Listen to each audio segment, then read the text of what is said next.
ఫిరాయింపులపై మాట్లాడే నైతిక హక్కు బీఆర్ఎస్ కి లేదు అన్నారు మధు యాష్కి. బీఆర్ఎస్ నేతలు మాట్లాడితే దయ్యాలు వేదాలు వల్లించినట్లే అన్నారు. బీఆర్ఎస్ నేతలపై కాంగ్రెస్ నేత మధు యాష్కి ఆగ్రహం వ్యక్తం చేశారు.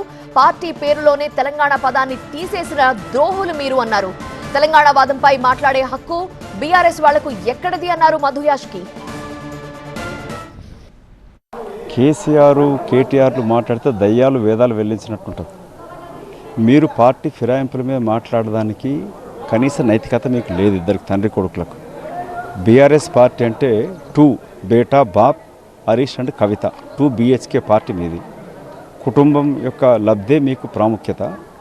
బ్రాందేయ వాదం మీ యొక్క వాదం. సారాయి కుంభకం ఇరుక్కున్న మీరు తండ్రి బిడ్డే అందరు కలిసి చేసింది. మీరు ప్రాంతీయవాదం రెచ్చగొట్టడం మాట్లాడితే మూతి మీద దంతరు. తెలంగాణ పదంతో అధికారానికి వచ్చి తెలంగాణ ఆకాంక్షను అడ్డం పెట్టుకొని పోరాటంలో జొర్రి అధికారానికి వచ్చిన మీరు తెలంగాణ పదాన్ని తీసేసిన ద్రోహులు మీరు. టీ అనే పదం తీసి బీఆర్ఎస్ అని పెట్టుకున్నారు. కాబట్టి తెలంగాణ వాదం పైన మాట్లాడడానికి హక్కు లేదు.